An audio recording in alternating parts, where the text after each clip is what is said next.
Alright, I'm going to talk more about playing dynamics off of the chord shapes, and there's a lot to talk about here, so I'm not going to cover it all, but hopefully I just kind of open Pandora's box and you start to explore, because this is where it's really about discovery and the journey, right? So if you've been working on your basic frailing strum, and you know how to keep a rhythm, and then you've been working on changing chords while keeping that rhythm.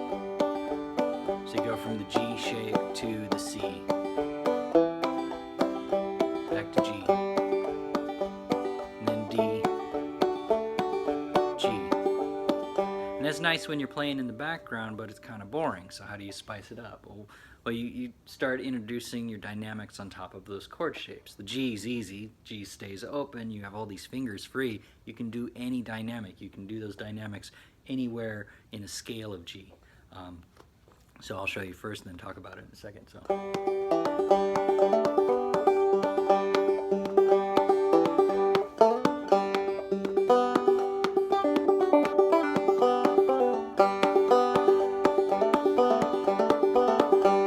So what I was doing there is I'm still in the G chord. I didn't leave that chord. The song is still in that part of the song, or that part in the G part. So. But anywhere that had the G scale is fair game, so I just started noodling different dynamics. I can do a pull-off, I can do a hammer, do a slide, I can do a drop thumb. And when you put it all together, it works. Now, if you want to know, I didn't take the time to memorize where all the notes in the scale are, and maybe you're in a different scale that you didn't have time to memorize. There's a very easy way to finding out where those notes lie. For example, and really you only need to know 3 chords in any given scale to know where all the notes lie. For example, in the key of G, you've got the C chord and the D chord.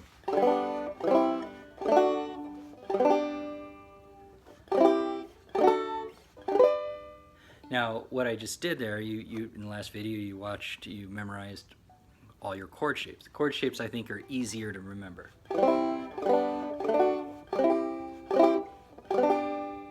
Well, anywhere that my finger is lying down on the fretboard, those are valid, those are in the key of G. So what that means is, let's say I'm playing open G.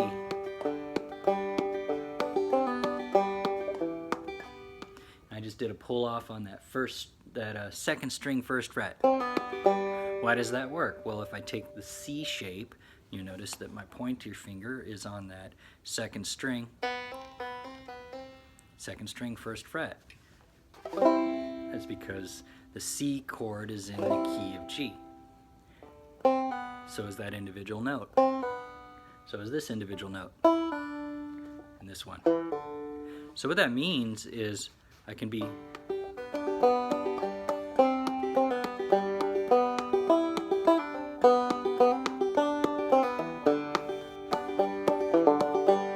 all I was doing just now was playing off of those notes that occur in the C shape.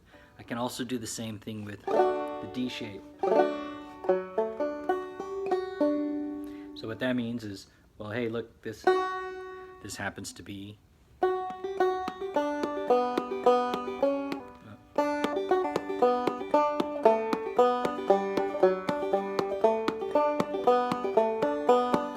if I just, with one finger, play the individual notes that are in the D shape while keeping an open G.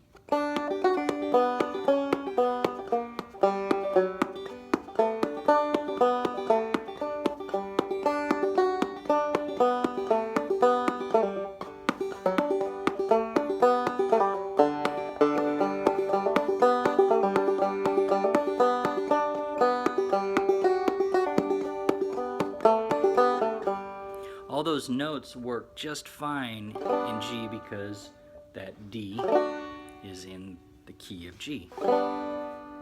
Now, what's also cool is while I'm in those shapes, like in this case I'm in the C shape, I can do a hammer on. But you'll notice, hey, if I do on that third string, second fret, if I drop that middle finger down, that I was using for the C shape, if I drop it down and then do a pull off,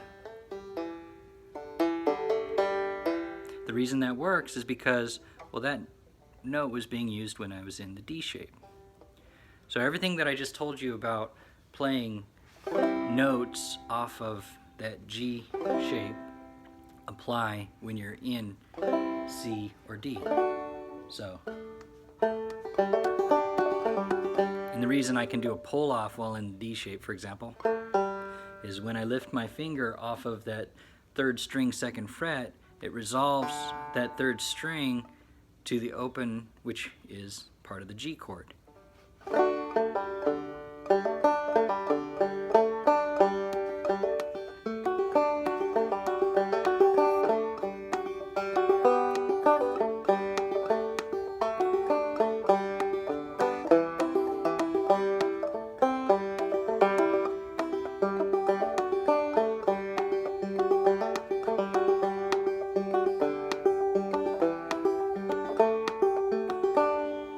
And that it's very convenient, so you don't have to memorize. Now, what if you accidentally hit the wrong note? For example, this on the 3rd string 3rd fret. That doesn't fit inside the D shape or the C shape or the G shape. That's right, that's not part of the G scale, and by itself you could call it a mistake, but you can take that mistake and quickly recover it and just slide it up to a place that is in the G scale. So, like,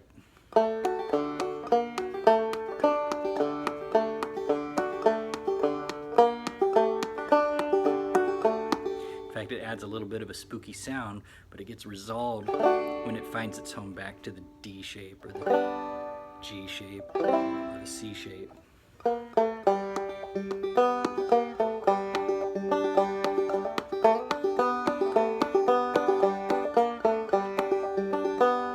So there really are no mistakes, but it helps to know where your chord shapes are, because then you can resolve your slides and your hammer-ons all back. So if I did a pull-off on that wrong note, it still resolves to that open string that's in G. And that's actually the kind of the bluesy sound.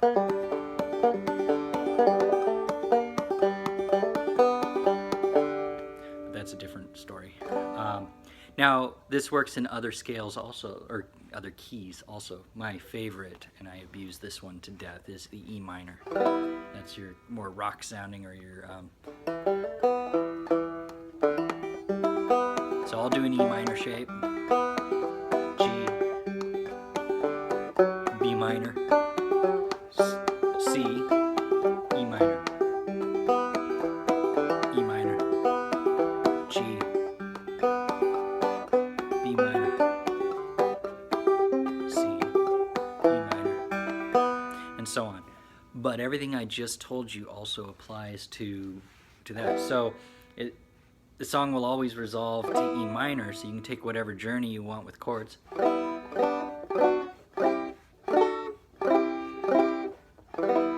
As long as you get back to the E, you're okay.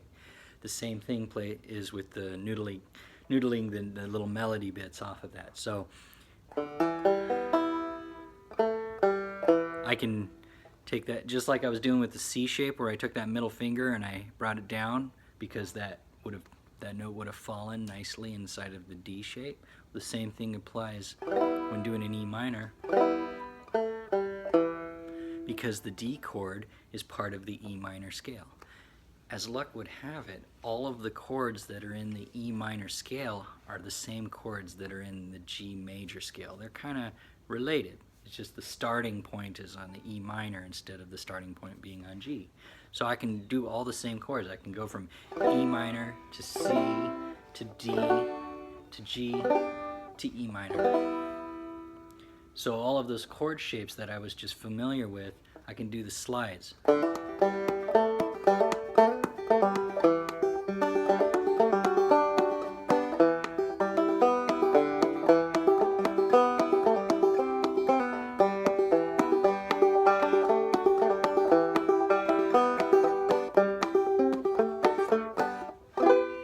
Resolve that E minor doing the A minor shape all the way up on that 9th fret.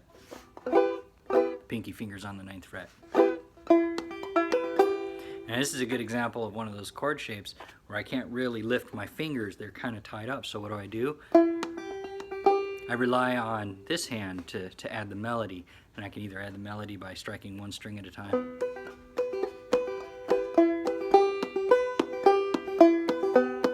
or I can do some drop thumb. And then I can even slide. And I can take one slide I like to do is take that ring finger and slide it all the way down. And then resolve on the E minor.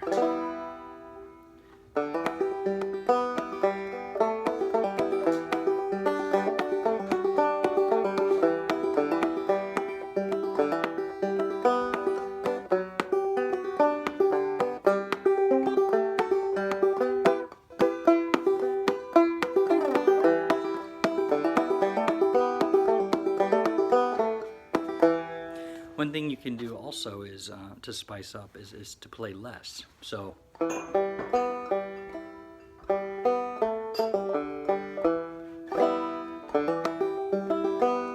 maybe most of the song you're kind of just barreling through the rhythm.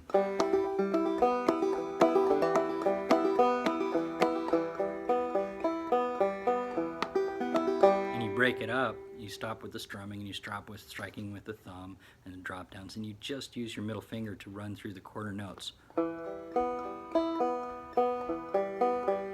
all I'm doing is just making up a pattern.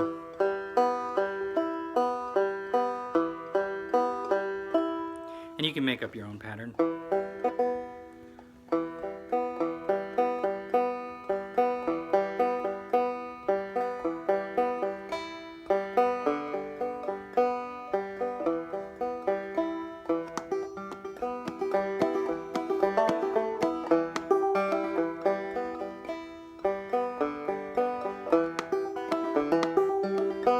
In fact, most of the recognizable melodies of songs really only take up the quarter notes or the half notes, so it's that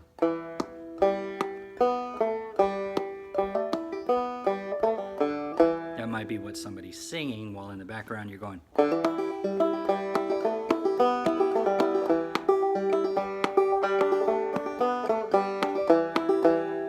And if you're good at it, well, not good at, but you can practice and get good at, if you can pick out the notes,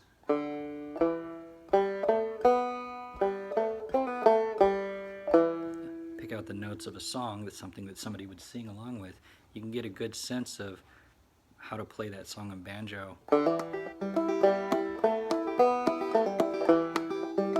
Pick out the melody and then sprinkle in a bunch of dynamics around it, and it's going to work.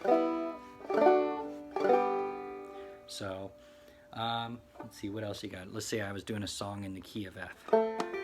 Now in that case, I usually don't want to go to a G because that wouldn't sound right. The chords that would sound right in F would be this F and this A sharp and a C and then F. But you can still get away with some dynamics. You can't do a pull-off as much. Like I wouldn't want to do a pull-off of this pointer finger, but maybe I can do that with the middle finger.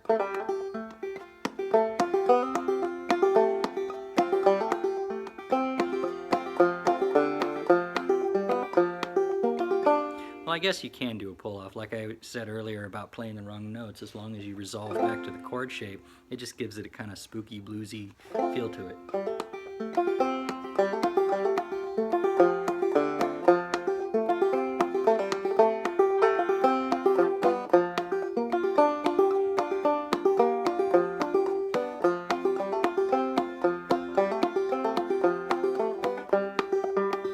Now, in this case, I can't do hammer-ons and pull-offs while my finger's occupying all the strings, just like before when I was doing the C and the D bar chord. But I can use my ring finger.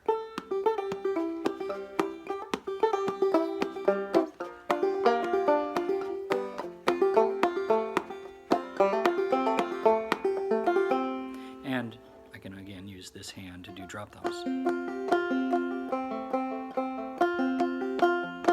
And there are so many different patterns you can do with drop thumbs, any combinations of the 4 strings, the first 2, second 2, or you can alternate them, or you can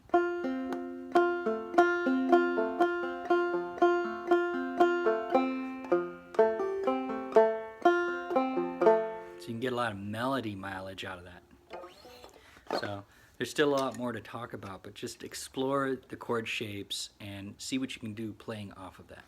I hope that helps.